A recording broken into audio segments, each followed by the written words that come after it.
Assalamualaikum warahmatullahi wabarakatuh. Perkenalkan nama saya Cindy Destiny Sregar, NIM 21233025 dari Prodi Manajemen Pajak Universitas Negeri Padang. Baiklah, di sini saya akan menjelaskan sebuah presentasi yang bertema pajak dan jenis-jenis pajak di Indonesia.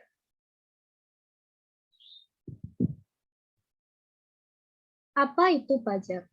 Nah, pajak adalah kontribusi wajib kepada negara yang terutang oleh perseorangan atau perusahaan yang bersifat memaksa berdasarkan undang-undang dan digunakan untuk keperluan negara demi kemakmuran rakyat. Manfaat pajak itu sendiri dibagi atas dua bagian, yaitu manfaat pajak untuk negara dan manfaat pajak untuk rakyat. Manfaat pajak untuk negara yaitu yang pertama, membiayai pengeluaran reproduktif.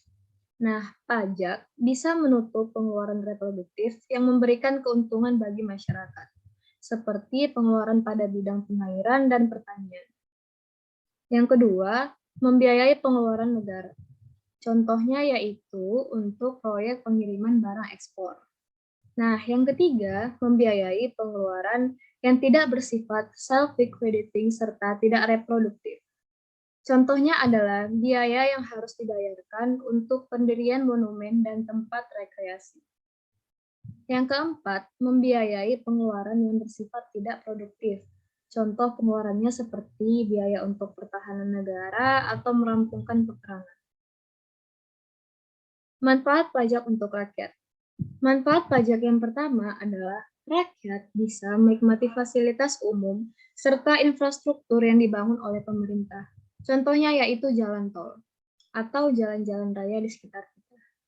Nah, kemudian manfaat pajak yang kedua adalah membiayai pertahanan dan keamanan negara. Manfaat pajak untuk rakyat yang ketiga adalah menjalankan program pelestarian lingkungan hidup serta budaya.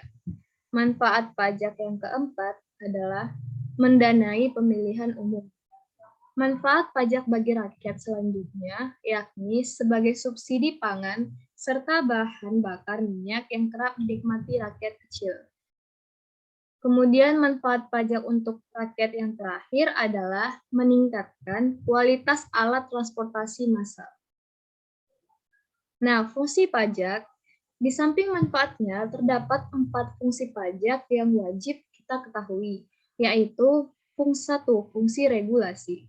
Nah, fungsi regulasi ini bisa diterapkan untuk menanggulangi inflasi dalam negara, memberikan pendanaan pada industri ekspor, memberikan proteksi pada hasil produksi barang dalam negeri, menciptakan iklim yang ramah dengan investasi sehingga dapat meningkatkan produktivitas ekonomi dalam negeri.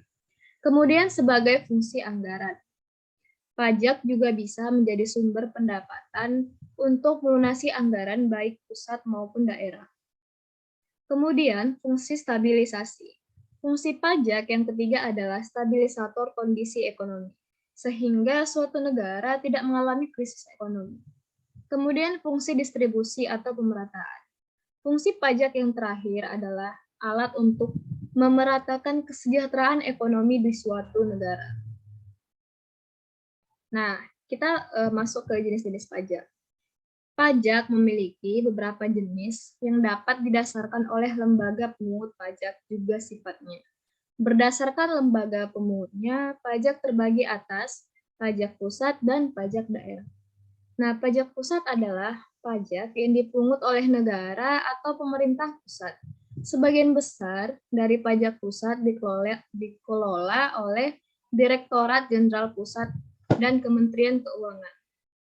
Pajak pusat meliputi pajak penghasilan atau PPh, pajak pertambahan nilai atau PPN, pajak penjualan atas barang mewah atau PPNBM, bea materai, serta pajak bumi dan bangunan.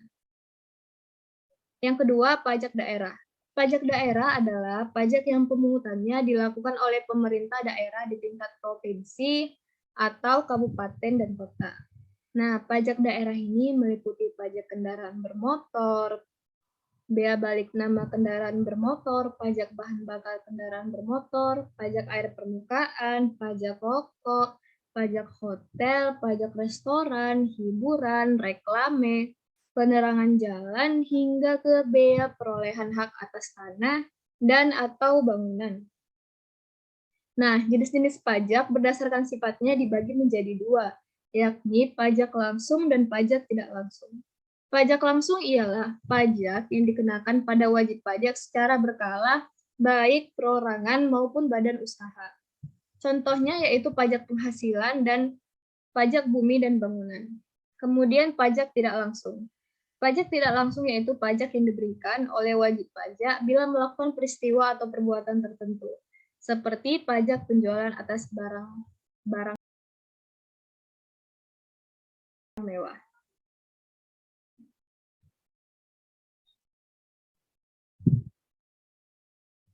Lalu, kapan rakyat harus bayar pajak? Nah, setelah mengetahui pengertian, manfaat, fungsi, dan jenis-jenis pajak, mungkin kita akan bertanya-tanya, kapan sih rakyat harus bayar pajak? Rakyat wajib membayar pajak ketika ia memiliki penghasilan paling sedikit 4.500.000 per bulan atau 54 juta per tahunnya dengan usia minimal 18 tahun. Pajak tersebut dikenal dengan nama pajak penghasilan atau PPH seperti yang dijelaskan tadi. Sedangkan pajak kendaraan dibebankan kepada rakyat yang punya kendaraan. Nah, jadi teman-teman, untuk kita yang sudah memenuhi syarat wajib. Nah, sekian yang dapat saya sampaikan. Semoga dapat dimengerti dan apabila ada kesalahan, saya mengucapkan terima kasih. Wassalamualaikum warahmatullahi wabarakatuh.